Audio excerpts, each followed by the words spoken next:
I'm Tony Vlahos for ExecuNet. Thanks as always for tuning in. 2021 may bring some normalcy back to the workplace, but the executive job search experience is possibly changed forever. Joining me today to share his thoughts on 2021 hiring, what executives in search can expect, and what you need to do in order to get recruiters' attention is JL Baker. JL is CEO of the acclaimed HR executive and industrial search firm GattiHR, and it's good to be talking to you. How are you, JL? Good, Tony. How are you? Well, thank you. So let's get right into it. What are some of these surging sectors as we lean into 2021? What are you seeing? Sure. So I think that we do an annual leadership survey, Tony, to north of 100,000 C-suite and HR leaders globally, to take their pulse on, broadly speaking, talent trends. And one of the things that we're anticipating, I think, at least early on in 2021, is a significant investment in climate change. It's a big issue. Solar, wind, switching to hydrogen, it creates major challenges for talent. And the skill sets just haven't been developed yet. So while it's somewhat transferable, wind technicians, for example, are really creeping into the top 5 of hardest to fill roles. So I think that what we anticipate seeing is more of the same as it relates to energy. Mm-hmm. What are you noticing so far, JL, among executive job seekers, some of their behaviors, their attitudes? What are you picking up from their actions so far this year? It was interesting. Typically, it's a very cyclical job seekers market. Usually around the end of every year, the holiday season, people start doing a little bit of reflecting and they start thinking about their job search in the following year. And I think this year, or this holiday season more than any, people really unplugged. I think that 2020 really, wore folks down, and they are now in the process of starting to reemerge from that wind down and starting to think about what the future holds for them.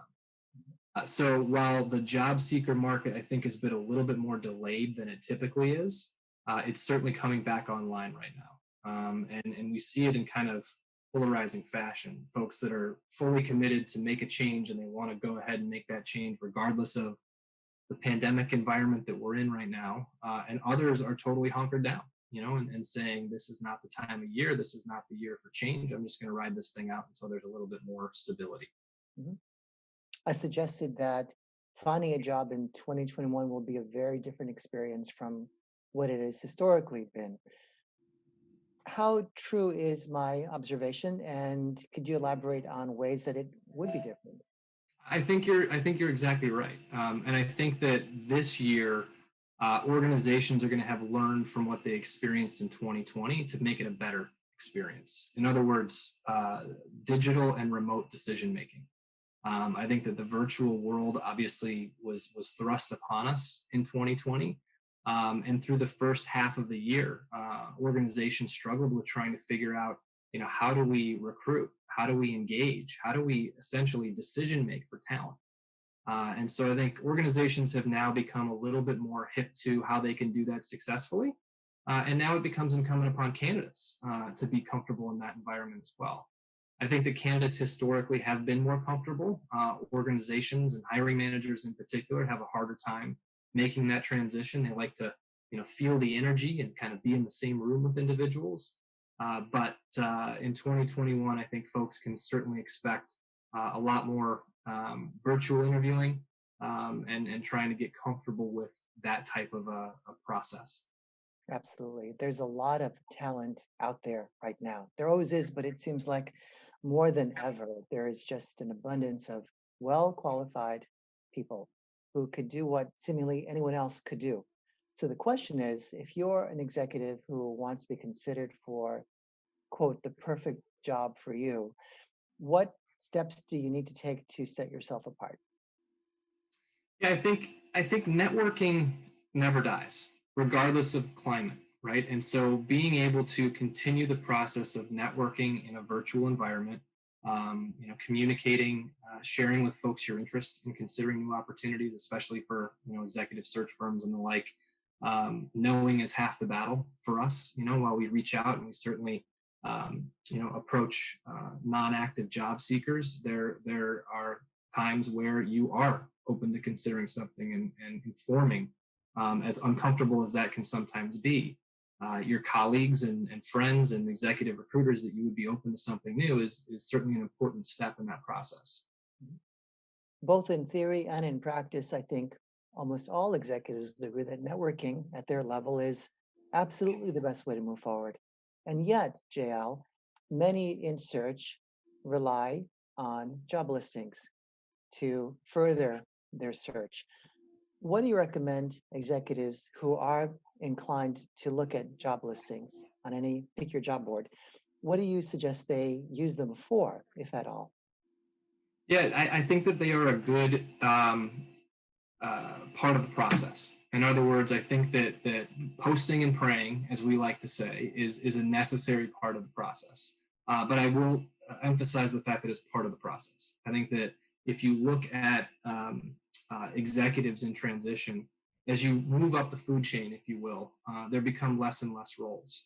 And as a result of that, it's more and more difficult to get access to those roles. Many of them don't even get posted. So the networking component of being able to be aware of certain things becomes that much more important.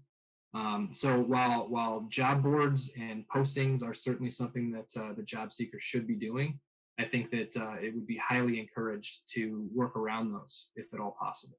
Mhm.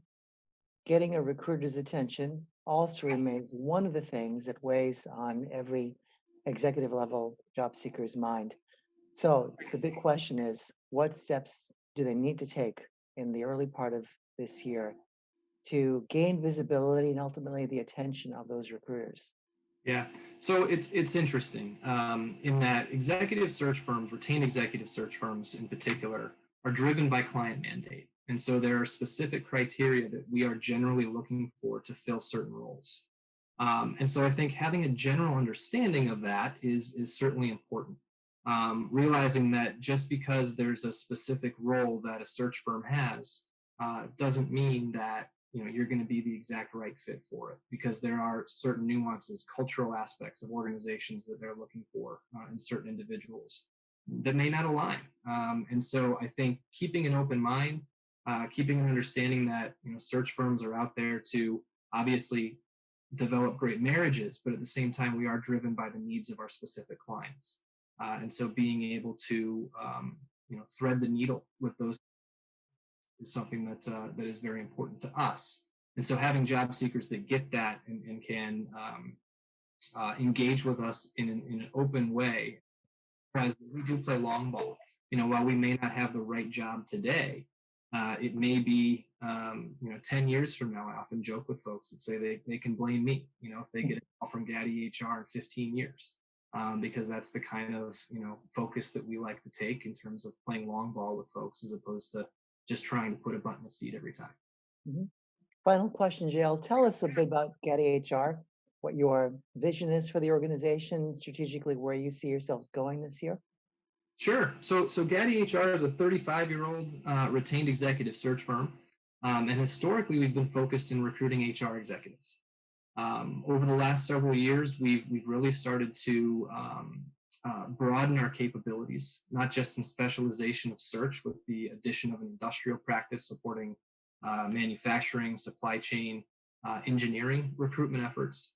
But we've also realized that there's more that we can offer to our clients. And so we've developed some different service offerings, some business lines to help with high volume, high velocity recruiting capabilities, consulting for a variety of talent related issues.